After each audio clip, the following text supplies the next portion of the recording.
Hi guys, welcome back to my vlog. Nandito ako sa SM, kami ni Daddy, Papay and Kuya guys. Kasi kaninang umaga, na aksidente si Papay guys. Oh my God. Talaga. So sumakay siya ng habal-habal. Malapit lang din sa kanila, nang nag-swerve ba yung motor. So na-drop si Papay na ano siya dito, meron siyang galos.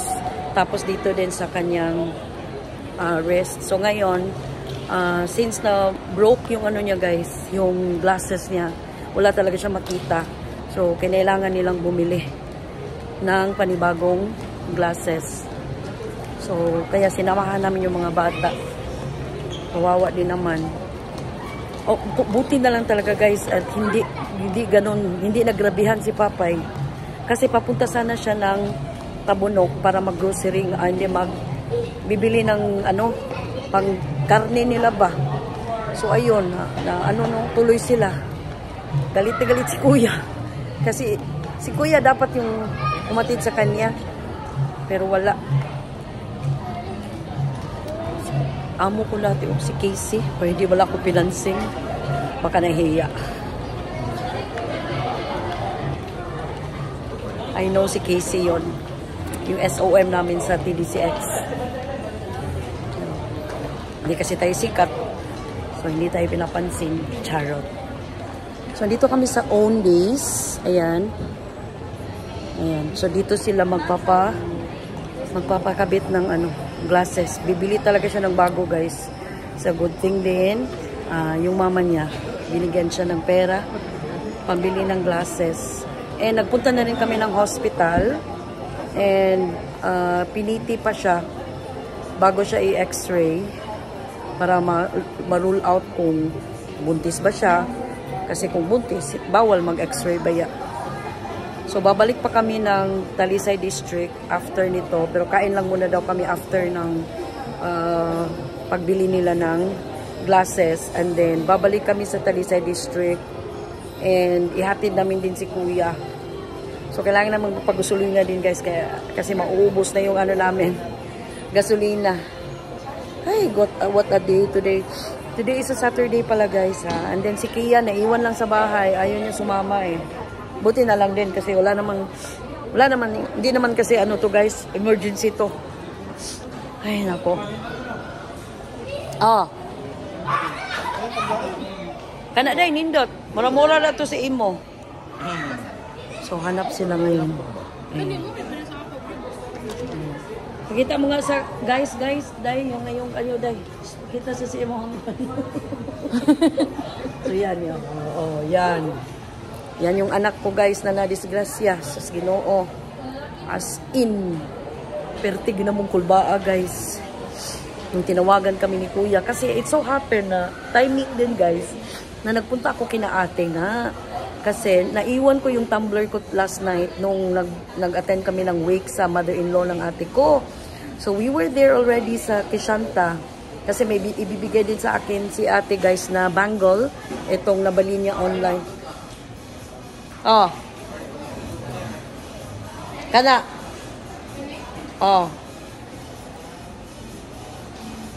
Kana. Kansilang ko anak.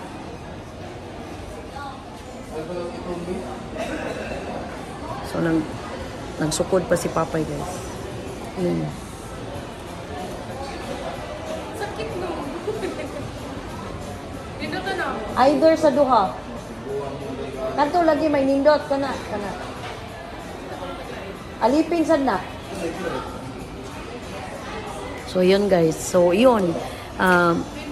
So, babalikan namin si ate mamaya kasi nag-promise ba ako sa mami ko na pupunta ako doon. Kasi nung nagpunta kami doon, guys, wala pang mga 20 minutes nung tumawag si Kuya na magpaparescue sila. And then, so bibigyan ako ni ate ng bangle na binili niya online. 2,000 plus daw yun, guys. Bigyan niya sa akin kasi may binili siyang white gold na ganyan, bangle kahapon.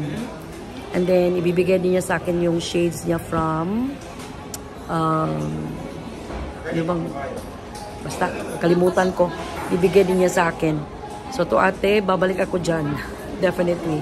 after namin itong mahatid itong mga bata para kukunin ko yung binigay niya. And I'm with Daddy, yung driver namin, the ever supportive na Daddy. So ano nangyari sa anak mo? Disgrasya. Buti na lang talaga guys, she's fine.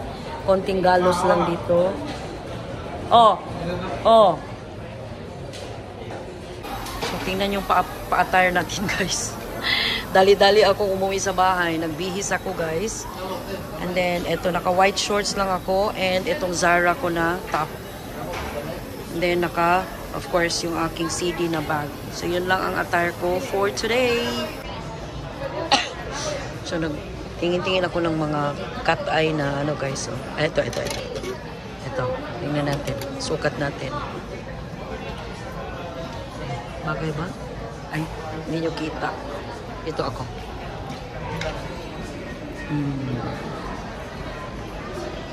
Ayan. Parang hindi ko bet. Ayan. Okay ba? Pero ang ganda niya guys, in fairness.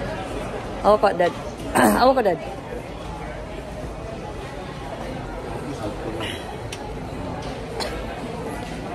So, interviewin natin tong anak ko na yung asawa na disgrasya. So, anong feeling mo na disgrasya yung anak mo? Asawa mo?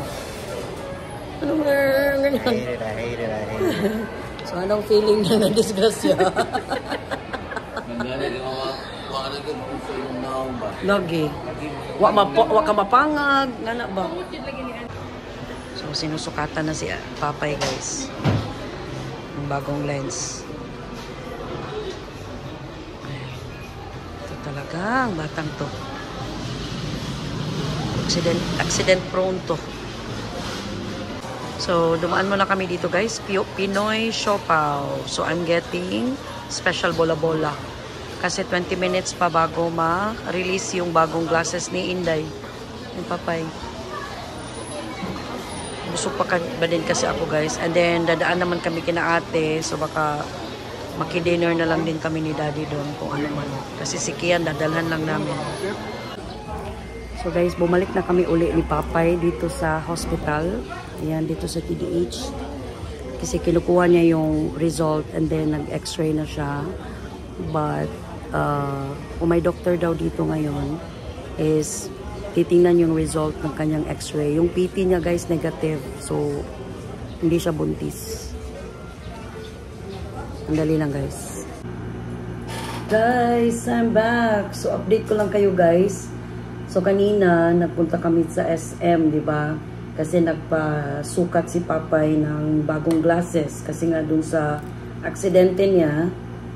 And nakabili naman siya kagad guys ng glasses niya. So thank God, minor lang talaga yung ano ni Papay. Lalagay ko diyan guys yung mga sugat niya. Yung mga tinamo niyang sugat. And then, after namin doon sa SM, guys, is nagpunta kami sa Tabunok. Nagpunta kami sa TDH or sa hospital ni na ate kasi pina-x-ray si Papay and thank God, wala. Okay naman talaga lahat. So, pinag-injection lang siya ng anti-tetanus and pinainom ng may nireseta sa kanya na gamot. I think, antibiotics yata yun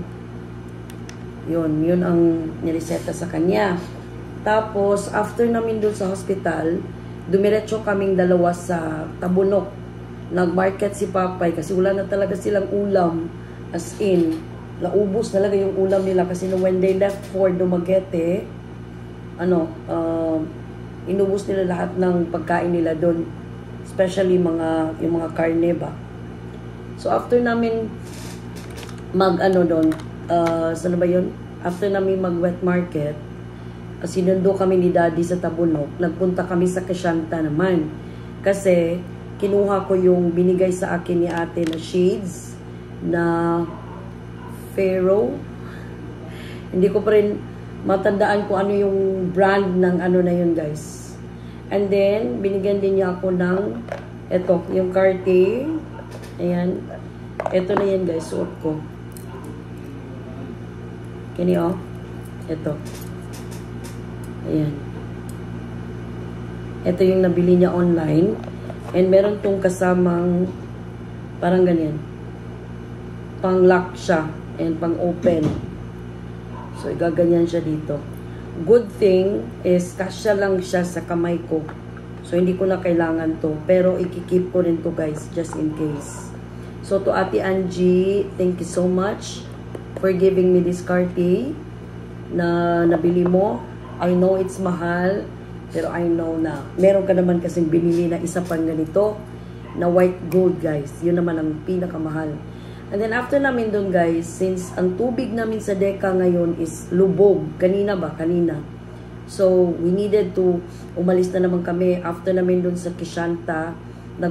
Umuwi kami dito, kumuha ko ng damit and tuwalya, ang sabon.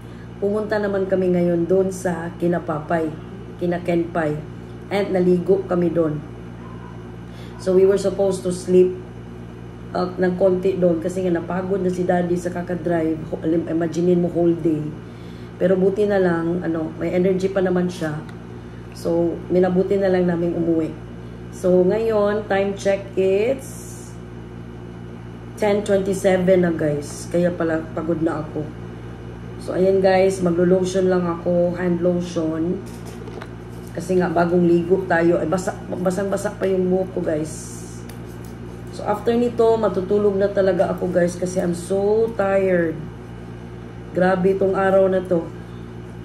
Super busy. Kasi nga nung na-aksidente si Papay, kinailangan namin silang i-rescue kanina.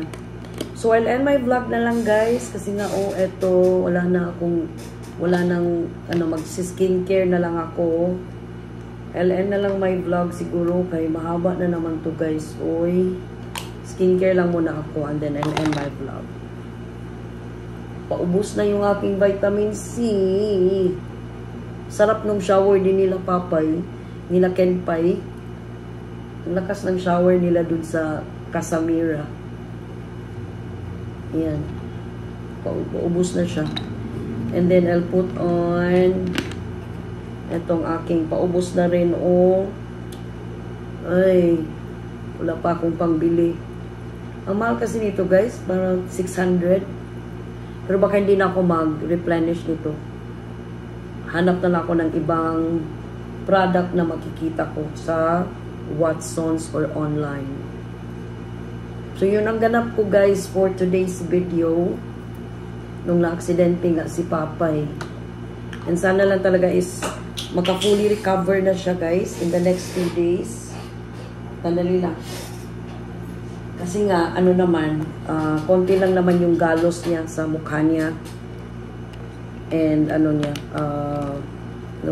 braso niya. Pero sabi naman nung sa kanya na habal-habal, babayaran talaga sila guys ng, I think, tinawaran sila ng from 5,000 para dun sa glasses na lang sana ba. Kasi mahal ba yung glasses ni Papay. So, natawaran niya ng 4,000. So, magsisimula siya magbayad. End of the month pa talaga. End of April. Ano pa ngayon? April 6 pa. Pero wala naawa din naman kasi sila. Kasi alam naman natin yung mga habal-habal. Magkano na naman yung kita nila ba. Pero, yun na nga, kailangan pa rin niyang maging responsable yan. Bayaran talaga niya yung damage na nagawa niya kay Papay. Okay? So, I'll edit this vlog guys and ipapublish ko to tomorrow para at least meron akong entry for today's video. I'll see you guys again on my next vlog, people. Ingat kayo guys. Be good. Ingat kayo. Iwas sa disgrasya guys. Dahil ang mga kabit ay nasa tabi-tabi lang.